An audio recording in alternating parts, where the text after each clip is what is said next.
नमस्कार, एक बार फिर से आप सभी का बहुत-बहुत स्वागत है हमारे यूट्यूब चैनल पे। आज फिर से मैं आप सभी के लिए सोशियोलॉजी, खासकर ये क्लास 11th के बच्चों के लिए है। सिंपल पेपर नंबर 2 है, सिंपल पेपर 1 ऑलरेडी हो चुका है। पहले इसके वीडियो आ चुके हैं और आज सिंपल पेपर नंबर 2 की बारी है। क्लास 11th के एग्ज़ाम के लिए काफ़ी महत्वपूर्ण है समाजशास्त्र अर्थात सोशियोलॉजी का ये सेकंड सिंपल पेपर।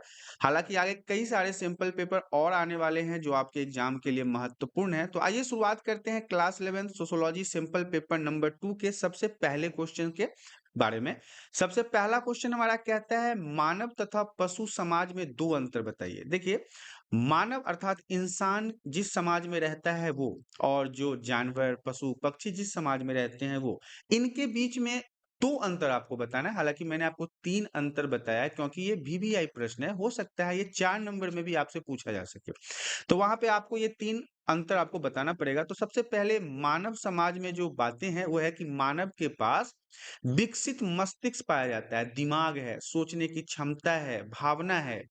मानव मस्तिष्क की जटिलता इस तथ्य से स्पष्ट हो जाती है कि लगभग 10 अरब नाड़ियों, नाड़ी का मतलब होता है नस, ये हमारे दिमाग के अंदर प्रत्यक्ष अथवा अप्रत्यक्ष रूप से संबंधित है। पूरे शरीर में 10 अरब नसों का एक जाल है जो मानव के दिमाग को विकसित करने में मदद करता है।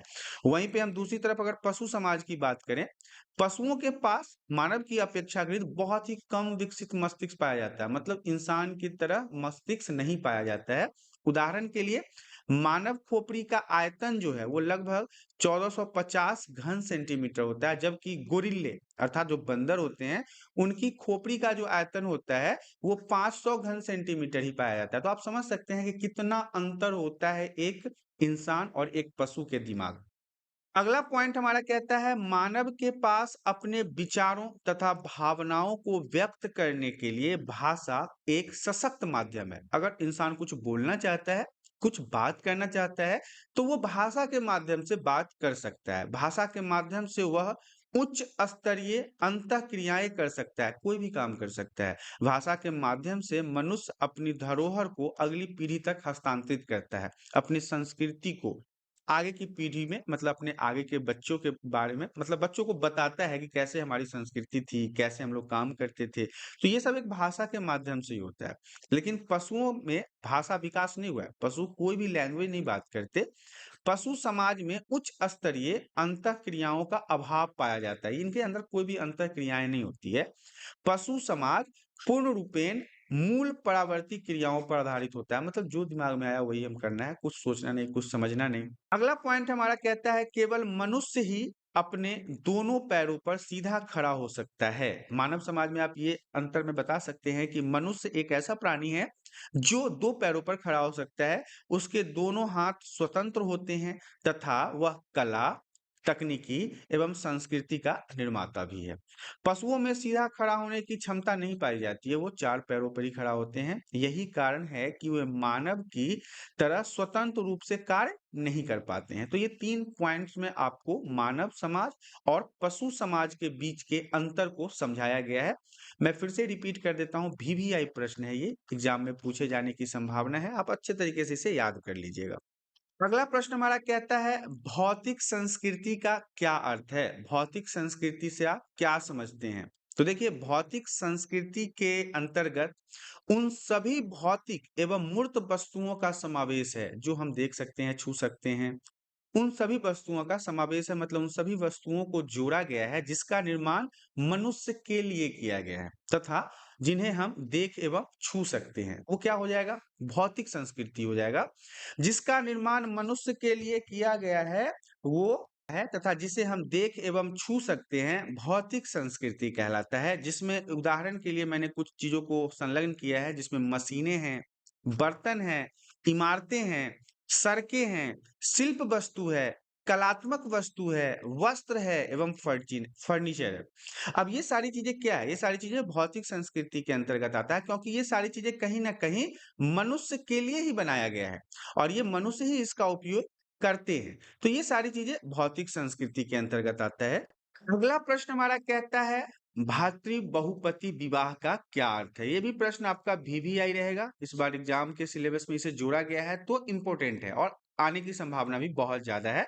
भातृ बहुपति विवाह, भातृ मतलब होता है भाव, भाई मतलब कि ब्रदर, और बहुपति मतलब एक से ज्यादा पति रखने वाले महिलाएं जो ऐसे विवाह करती है। जैसा कि आपको पता है कि महाभारत के महाकाव्य में द्रौपदी के 5 पांडव पति थे। 5 पति के नाम से कई बार बहुपति या भातृ बहुपति विवाह को द्रौपदी विवाह भी कहते हैं। यहाँ पे आप समझ लीजिए, अगर एक ही सगे भाई हैं और उससे कई सारे भाइयों से एक महिलाओं की शादी या एक महिला की शादी की जाती है, तो उसे हम भातृ बहुपति विवाह कहते हैं। जैसा द्रौपदी के साथ हुआ था, द्रौपदी के पति सभी आपस में भाई थे। यदि किसी स्त्री के पति एक से अधिक हो, मतलब स्त्री के एक से अधिक पति हों और वे भाई न हो, मतलब अलग अलग लोगों से उस महिला ने शादी कर रखा है, तो इस ऐसे विवाह को हम अभातृवत विवाह कहते हैं। और अगर भाई भाई में ही शादी हो गया है, मतलब कई सारे भाइयों का एक महिला से शादी हो गया है, तो उसे हम भातृ बहुपति कहेंगे। और अगर अलग अलग पुरुष से हो गया है, तो इसके आगे बस आपको अ लगा देना है, अभातृ बहुपति विवाह हो जाएगा। अगला प्रश्न हमारा कहता है सामाजिक संरचना का क्या अर्थ है। तो देखिए, सामाजिक संरचना जो है, समाज की वह बुनियाद होती है, वह लेवल होता है, आधार होता है, जिस पर संपूर्ण समाज की इमारत टिकी रहती है। सामाजिक संरचना के ऊपर ही पूरा समाज जो है वो कार्य करता है, टिका रहता है। समाज के अंतर्गत अथवा समाज में निहित मूल तत्वों के समीक्षण को ही हम सामाजिक संरचना कहते हैं, जिससे समाज का निर्माण होता है।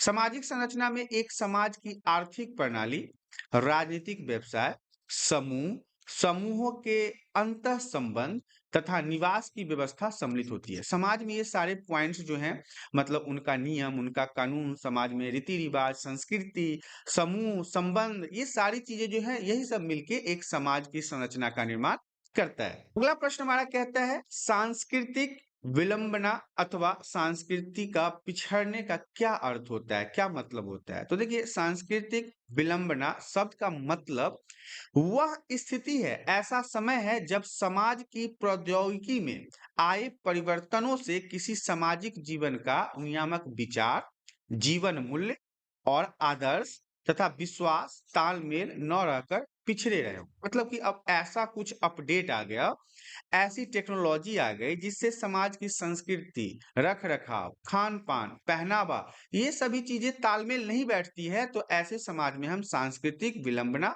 या संस्कृति का उस समाज में पिछड़ना के नाम से समझते हैं। अगला प्रश्न हमारा कहता है समाज का अर्थ बताइए कि समाज किसे कहते हैं। समाज एक से अधिक लोगों के समुदाय से मिलकर बने एक बृहत समूह है, एक ग्रुप है, जिसमें कई सारे लोग रहते हैं, जिसमें सभी व्यक्ति मानवीय क्रियाकलाप करते हैं, मतलब इंसान अपने अपने दैनिक जीवन में होने वाले सभी कार्यों को निपटाते हैं। मानवीय क्रियाकलाप में आचरण, सामाजिक सुरक्षा, निर्वाह आदि की क्रियाएं सम्मिलित होती है। समाज एक ऐसा समूह होता है जो अपने अंदर के लोगों के मुकाबले अन्य समूह से काफी कम मेल जोल रखता है। मतलब जिस समाज में हम रहते हैं ना, उस समाज के लोग उसी समाज के लोग से ज्यादा तालमेल रखते हैं, दूसरे समाज के लोग से उतना तालमेल नहीं रखते हैं। अगला प्रश्न हमारा कहता है सामाजिक परिवर्तन का अर्थ बताइए। समाज में जो परिवर्तन होता है, जो चेंजेज होता है, उसका क्या मतलब है। तो देखिए, सामाजिक परिवर्तन का अर्थ सामाजिक संगठन, समाज की विभिन्न इकाइयों, सामाजिक संबंधों, संस्थान इत्यादि में होने वाला परिवर्तन है। जिस समाज में हम रहते हैं उसके बारे में तो मैंने आपको बता दिया कि समाज किसे कहते हैं। अब जिस समाज में रहते हैं उसमें कोई एक व्यक्ति तो रहता नहीं है, उसमें तो कई सारे व्यक्ति रहते हैं। तो इन लोगों के विचारों में परिवर्तन, स्थानों में परिवर्तन, संस्कृति में परिवर्तन, रख रखाव में परिवर्तन, ये सारे परिवर्तन मिलके ही सामाजिक परिवर्तन कहलाता है। अगला प्रश्न हमारा कहता है भारत में सर्वप्रथम समाज शास्त्र का अध्यापन कब और कहाँ हुआ था। समाज शास्त्र मतलब सोशियोलॉजी की पढ़ाई की शुरुआत सबसे पहले भारत में कहाँ हुआ था। तो ये बातें हमने सैंपल पेपर 1 में भी डिस्कस किया था कि 1919 ईस्वी में। याद रखिएगा, एक नंबर के लिए काफी महत्वपूर्ण है। मैंने कल भी बताया था जब हम लास्ट सैंपल पेपर डिस्कस कर रहे थे कि ये VVI प्रश्न है। 1919 में मुंबई विश्वविद्यालय में सर्वप्रथम समाज शास्त्र का शुरुआत हुआ था पढ़ाना। तो ये इंपॉर्टेंट है, इसे बिल्कुल सही तरीके से याद रखिएगा। अगला प्रश्न हमारा कहता है भूमिका से क्या अभिप्राय है या फिर भूमिका से आप क्या समझते हैं? जिसे व्यक्ति परिस्थिति के अनुरूप निभाता है, भूमिका परिस्थिति या ज्ञातात्मक पक्ष कहलाता है। देखिए यहाँ पे थोड़ा सा कंफ्यूजन हो रहा होगा आपको शब्दों में, मैं इसे आसान कर देता हूँ। अगर आपसे पूछे कि भूमिका से आप क्या समझते हैं, तो आपको पता है कि ये क्या होता है, समय के अनुरूप बदला जाता है। जैसे कि अभी आपकी भूमिका एक विद्यार्थी की है, स्टूडेंट की है, लेकिन कुछ समय पहले या कुछ समय बाद शायद आपकी भूमिका बदल जाए, आप कई सारे चीजों से घिर जाएंगे, फिर आपकी एक माँ की भूमिका हो जाएगी, पिता की भूमिका हो जाएगी। तो ये भूमिका जो है ये समय की परिस्थिति के अनुसार बदलता रहता है। तो ये एक प्रकार का आप कह सकते हैं कि ज्ञात्मक पक्ष भी है और इसे ही हम भूमिका भी कहते हैं। अगला प्रश्न हमारा कहता है जल प्रदूषण किसे कहते हैं? जल प्रदूषण से आप क्या समझते हैं? मानव गतिविधियों के द्वारा उत्पन्न जहरीले प्रदूषक के द्वारा पीने का पानी मैलापन ही जल प्रदूषण कहलाता है। जिस प्रकार से आज के समय में मानव समाज प्रदूषण को दिन प्रतिदिन बढ़ाते जा रहा है, जहरीले उत्पादक बना रहा है, कई प्रकार के ऐसे केमिकल का निर्माण हो गया है जो पानी के साथ मिलकर पानी को दूषित करता जा रहा है। तो इन सभी चीज जो पानी को नुकसान पहुंचा रहा है, जो जल को नुकसान पहुंचा रहा है, जो स्वच्छ पानी को नुकसान पहुंचा रहा है, इसे हम जल प्रदूषण कहते हैं। इसके कई सारे कारण हो सकते हैं। जल प्रदूषण के कारण में पहला तो है कि फैक्ट्री वगैरह से निकलते हुए जो केमिकल्स होते हैं उसे पानी में बहाया जाता है। दूसरा, कई बार नदियों में गंदे मशीन या कोई केमिकल जहर डाल के पानियों को गंदा कर दिया जाता है। तीसरा, हम कचरे को पानी के अंदर, समुद्र के अंदर, नदी के अंदर, तालाब के अंदर फेंक देते हैं। ये भी एक प्रकार का प्रदूषण फैलाने का कारण माना जाता है। तो ये जल प्रदूषण और जल प्रदूषण फैलाने वाले कारण के बारे में हमने जान लिया। अगला प्रश्न हमारा कहता है पारिस्थितिकी शब्द से क्या तात्पर्य है? अपने शब्दों में वर्णन कीजिए। तो देखिए पारिस्थितिकी से आप क्या समझते हैं, ये भी वीवीआई पॉइंट्स हैं। तो आप इसे समझ लीजिए कि जीव विज्ञान एवं भूगोल की एक शाखा है। क्या? पारिस्थितिकी। किसका किसका? बायोलॉजी का और जियोग्राफी का एक शाखा है, एक ब्रांच है, जिसे हम पारिस्थितिकी या फिर पारिस्थितिकी तंत्र कहते हैं, जिसमें जीव समुदायों का उसके वातावरण के साथ पारस्परिक संबंधों का अध्ययन करते हैं। इसमें हम जितने भी जीव जंतु रहते हैं उनके जीवन के बारे में, उनके रहन सहन के बारे में अध्ययन करते हैं, जानकारी इकट्ठा करते हैं। यही हमारा पारिस्थितिकी कहलाता है। अगला प्रश्न हमारा कहता है कार्ल मार्क्स के अनुसार संसार में कौन कौन से दो वर्ग होते हैं? कार्ल मार्क्स से जुड़े क्वेश्चन भी इंपॉर्टेंट रहेंगे कि कार्ल मार्क्स ने संसार के अंदर लोगों के कौन से दो वर्गों के बारे में बताया है। तो कार्ल मार्क्स के अनुसार संसार में दो वर्ग होते हैं, ये बात कार्ल मार्क्स ने बताया है। एक वर्ग का नाम है शोषक वर्ग, जो कि पूंजीपति होते हैं, जिनके पास बहुत पैसा होता है, जो सारे संसाधनों के मालिक भी होते हैं। और दूसरे होते हैं शोषित वर्ग, जिनका शोषण किया जाता है इन पूंजीपति लोगों के द्वारा। जो मजदूर होते हैं, जो गरीब होते हैं, जो दिहाड़ी मजदूरी करते हैं, जो जीवन यापन के लिए पूंजीपति के पास काम करते हैं। तो कार्ल मार्क्स के अनुसार समाज के सभी लोगों को दो वर्गों में बांटा गया है।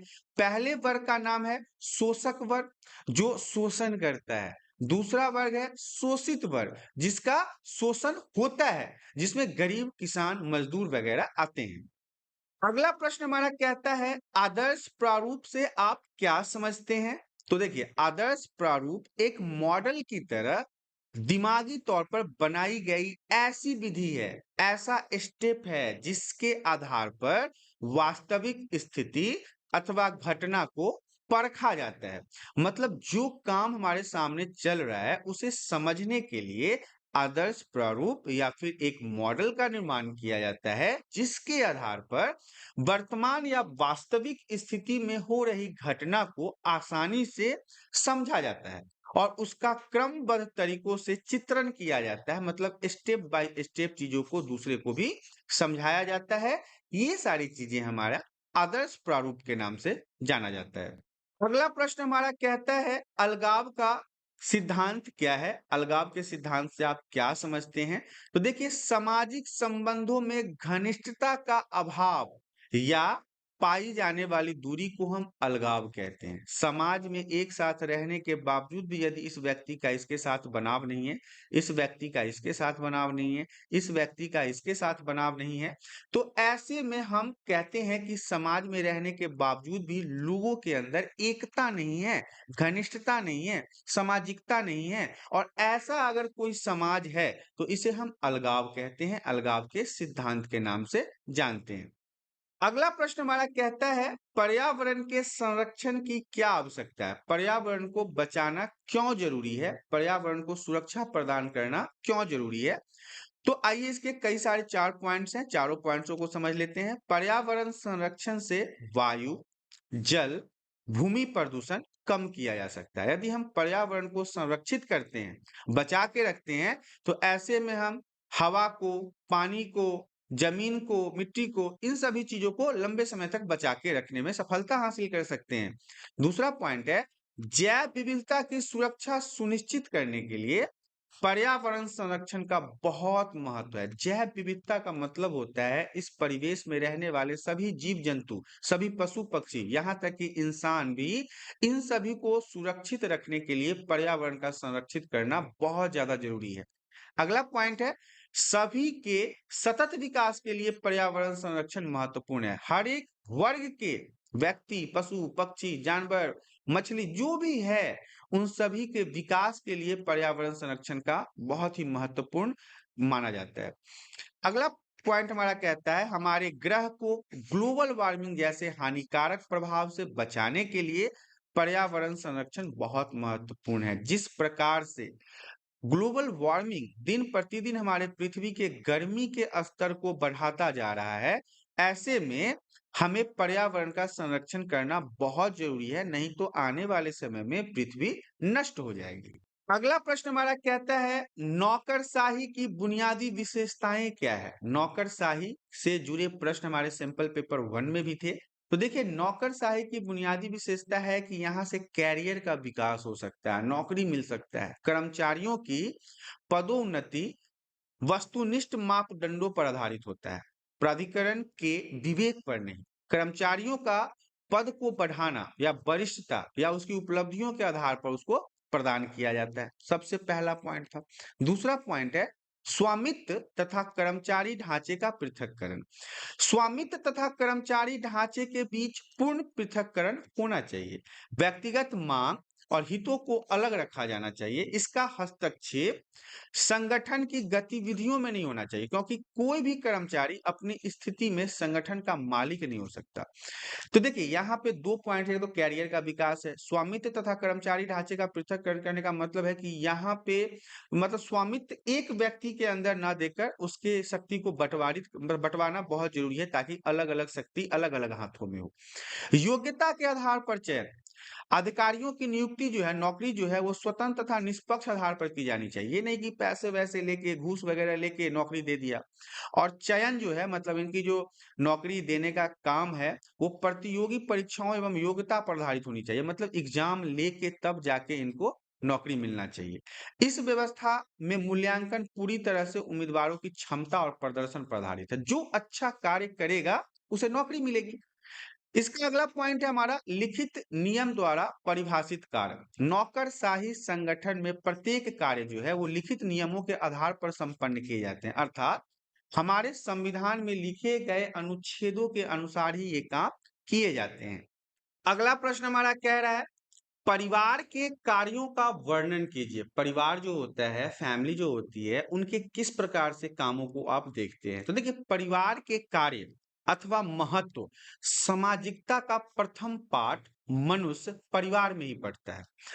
अतः सबसे पहली सामाजिक संस्था क्या होता है? परिवार ही होता है। जितने भी अच्छे बुरे, बात करने का तरीका, चलने का तरीका, खाने का तरीका, ये सारी चीजें बच्चे पहले कहाँ सीखते हैं? परिवार में ही सीखते हैं। जो शिक्षा प्रदान करने का कार्य करती है, ये सारी चीजें क्या होता है? बच्चों को एक बड़ा सामाजिक बनाने में बहुत महत्वपूर्ण भूमिका निभाता है। और बच्चे को समाज में रहने योग्य भी बनाता है। संक्षेप में कहें तो व्यक्ति के व्यक्तित्व के विकास में परिवार का महत्वपूर्ण योगदान होता है। परिवार का महत्व इसके द्वारा निष्पादित नियमों और कार्यों से आंका जा सकता है। अब हम आपको बताते हैं कि वो कौन-कौन से काम है। तो पहला तो है प्राणी शास्त्रीय कार्य, सामाजिक कार्य, मनोवैज्ञानिक कार्य, धार्मिक कार्य, आर्थिक कार्य, शैक्षणिक कार्य, सांस्कृतिक कार्य, राजनीतिक कार्य, मनोरंजनात्मक कार्य, नागरिकता का प्रशिक्षण स्थल। तो ये सारी चीजें जो हैं एक परिवार या फैमिली में ही प्राप्त होता है और ये सारी चीजें जो हैं बच्चे सबसे पहले अपने फैमिली में ही सीखता है। अगला प्रश्न हमारा कहता है व्यक्ति अपराधी किस तरह बनता है? कोई भी व्यक्ति कैसे गुंडा क्रिमिनल वगैरह बन जाता है?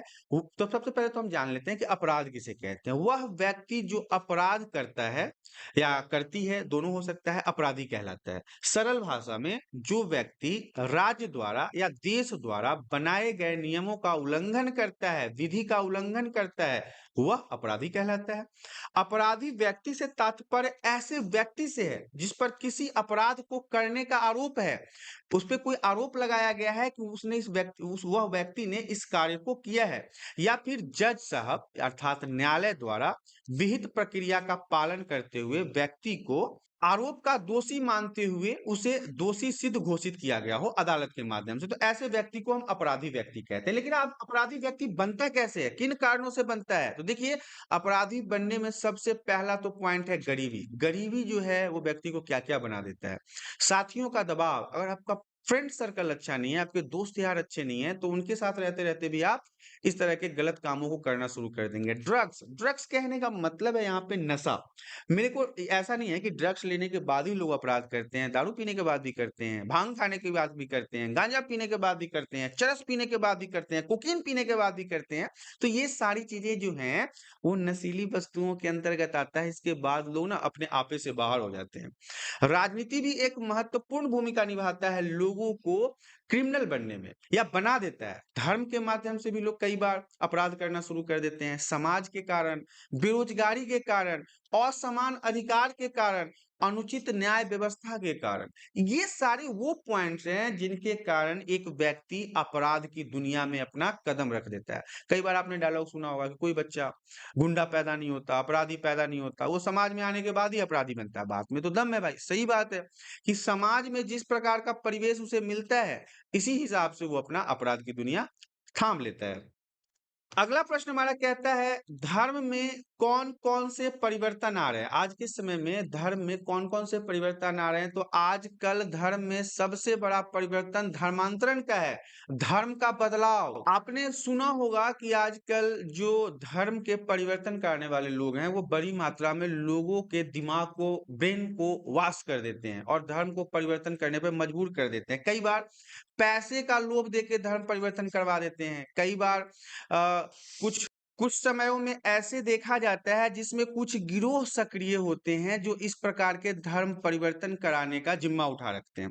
तो आप पहले तो ये जान लीजिए कि धर्म क्या है। तो परिवर्तन जो है, धर्म परिवर्तन, ये लोगों के धार्मिक या राजनीतिक विश्वासों को परिवर्तित करके प्रयास की नीति है। मतलब उनके अपने विश्वास को, उनके अपने संस्कृति को, उनके अपने पुराने रीति रिवाज को बदलना ही धर्म परिवर्तन कहलाता है। विश्वास जगाने के प्रयास को हम क्या कहते हैं? धर्मांतरण कहा जाता है। मतलब कि ऐसा माइंड वॉश कर देगा, ब्रेन वॉश कर देगा आपको कि आपको लगेगा कि नहीं, मेरा धर्म खराब है और सामने वाले का धर्म बहुत बढ़िया है। चाहे वो आपको पैसे का लोभ दे दें या फिर आपको वो किसी अन्य प्रकार का लोभ दे दे। आपको बहुत सारे शान शौकत से जीने के लिए आपको कई बार ऐसे प्रयास किए जाते हैं। कई बार आपको ऐसे अभी न्यूज़ में भी आपने देखा होगा कि कई सारे केस ऐसे आए हैं जिसमें हिंदू लोगों को मुसलमानों के द्वारा ऐसे ब्रेन वॉश किया जाता है कि आप हमारे धर्म में आओ, और कई बार तो ऐसा किया भी गया है। और अभी क्रिश्चियन लोगों के द्वारा भी कई प्रकार के ऐसे गिरोह का खुलासा हुआ है जिसमें यह बताया गया है कि हिंदू और मुस्लिम और सिख लोगों का वो लोग धर्म परिवर्तन बड़ी मात्रा में करवा रहे हैं। अगला प्रश्न हमारा कह रहा है उस दोहरी प्रक्रिया का वर्णन कीजिए जिसके कारण सामाजिक पर्यावरण का उद्भव होता है। तो देखिए, सामाजिक पर्यावरण के उद्भव जैव भौतिकी, पारिस्थितिकी तथा मनुष्य के दखल देने की अंतःक्रिया के द्वारा होता है। यह एक दोहरी प्रक्रिया कहा जाता है या फिर यह एक दोहरी प्रक्रिया माना जाता है, जिसमें न केवल प्रकृति समाज को आकार देती है, बल्कि समाज की प्रकृति को आकार भी देता है। दोनों एक दूसरे के पूरक के रूप में जाना जाते हैं, इसीलिए इसे हम दोहरी प्रक्रिया के नाम से जानते हैं। अगला प्रश्न हमारा कह रहा है, आपके अनुसार आपकी पीढ़ी के लिए समाजीकरण का सबसे प्रभावी अभिकरण क्या है? यह पहले अलग कैसे था? आप इस बारे में क्या सोचते हैं? देखिए, हमारे अनुसार आज की पीढ़ी के लिए जो समाजीकरण का सबसे प्रभावी अभिकरण है, स्कूल अथवा विद्यालय को देखा जा रहा है। क्योंकि यह भी पशु समान बच्चे को सामाजिक मनुष्य के रूप में परिवर्तित करता है। विद्यालय में एक निश्चित समय के लिए शिक्षा दी जाती है, एक निश्चित पाठ्यक्रम के अनुसार शिक्षा दी जाती है तथा व्यक्ति को जीवन के हर एक पक्ष के बारे में बताया जाता है। व्यक्ति को अपने सांस्कृतिक तत्वों के बारे में विद्यालय से ही पता चलता है। विद्यालय व्यक्ति को अपना अच्छा भविष्य बनाने में सहायता प्रदान करता है तथा इस कारण से ही यह समाजीकरण का सबसे प्रभावी अभिकरण होता है, क्योंकि विद्यालय एकमात्र ऐसा साधन है जिसमें बच्चों को अपने समाज से जुड़े सभी रीति रिवाज, संस्कृति को अच्छे तरीके से पढ़ाया और बताया जाता है।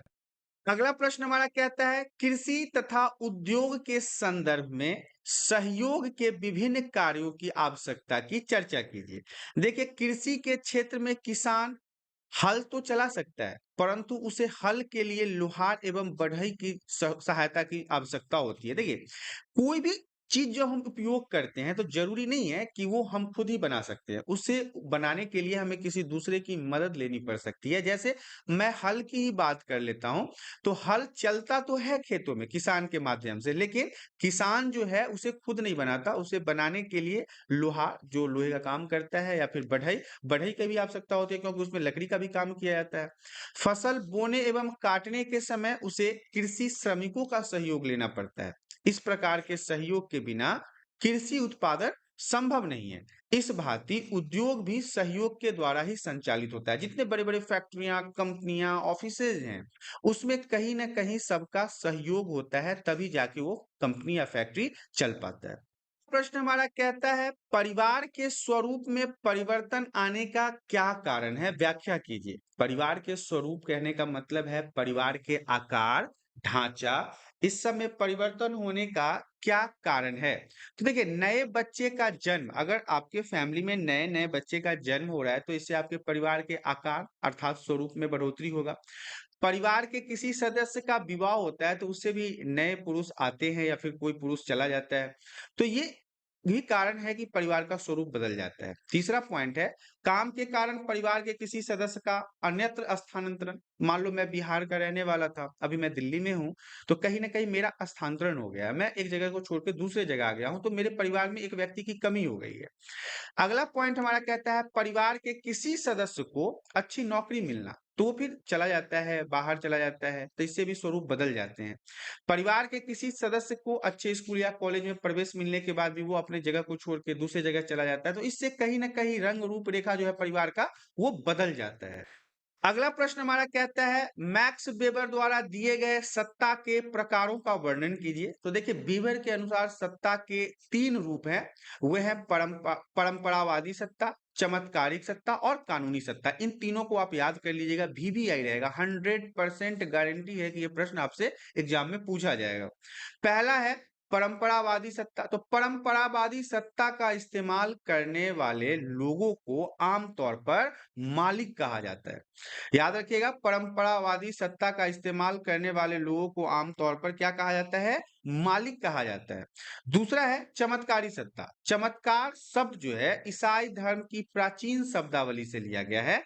इस व्यवस्था के तहत किसी नेता, जादूगर, पैगंबर, कुशल वक्ता के द्वारा अपनी शक्ति का प्रयोग अलौकिक, दैवीय एवं असाधारण गुणों के बल पर किया जाता है। जैसे कि आज के समय में आप देखते हैं कई सारे ऐसे पैगंबर हैं, बाबा हैं, धर्मगुरु हैं, जो चमत्कार करने का दावा करते हैं। तो ऐसी चीज़ों को हम चमत्कारी सत्ता के रूप में जानते हैं और ये अपने इस चमत्कार के अनुसार बल का भी उपयोग करते हैं, समाज के रंग रूप रेखा को बदलने की भी कोशिश करते हैं।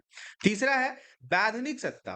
बेबर नौकरशाही व्यवस्था को वैधानिक सत्ता देव के रूप में जानते थे और कहते थे कि वैधानिक सत्ता का जो स्रोत है व्यक्ति के निजी प्रतिष्ठा मतलब पर्सनल प्रतिष्ठा निहित नहीं होता बल्कि उन नियमों में निहित होता है जिसके तहत वो एक विशिष्ट पद पर आसीन होता है। जैसे कि सिविल सर्विसेज वगैरह में एक पद पर आसीन होने वाले व्यक्ति के बारे में था कि उसका अपना कोई पर्सनल इसमें निहित गुण निहित नहीं होता या फिर कोई काम निहित नहीं होता। वो जिस पद पे बैठता है, जिस कुर्सी पे बैठता है, उन सभी चीज़ों को वो लेके चलता है। अगला प्रश्न हमारा कहता है निम्नलिखित गद्यांश को पढ़ें और निम्नलिखित प्रश्नों का उत्तर दें। देखिए यही वही गद्यांश है जो सिंपल पेपर 1 में मैंने आपको करवाया था और अभी सिंपल पेपर 2 में भी सेम गद्यांश आपको चिपका दिया गया है। तो आप पहले वाले सिंपल पेपर से इसके उत्तर को देख सकते हैं। वहां से आपको आसानी से इससे जुड़े सभी प्रश्नों के उत्तर मिल जाएंगे। जैसे में क प्रश्न है ऊपर दिए गए गद्यांश से सामाजिक दृष्टिकोण को समझाइए। इसका उत्तर भी मैंने पहले वाले में समझा दिया था। ख में है संस्कृति के किस मानकीय पक्ष को दर्शाया गया है, इसे भी मैंने समझाया था। और ग है क्या सामाजिकरण लिंगवादी है, अपने विचार प्रस्तुत करें। तो ये सारे पॉइंट्स जो थे वो पहले वाले सिंपल पेपर में मैंने ऑलरेडी कवर कर रखा है। इस प्रकार से आपने देखा सोशियोलॉजी समाज शास्त्र का सिंपल पेपर नंबर 2 जो क्लास 11th के लिए काफी महत्वपूर्ण है, यहाँ पे समाप्त हो गया है। तो आशा करता हूँ कि आज की दी गई जानकारी आप सभी को पसंद आया होगा। जानकारी पसंद आया तो वीडियो को लाइक और चैनल पे पहली बार आए हैं तो चैनल को सब्सक्राइब कर लें ताकि इसी प्रकार के एजुकेशनल वीडियो आपको हमेशा प्राप्त होता रहे। आज के लिए इतना ही, धन्यवाद।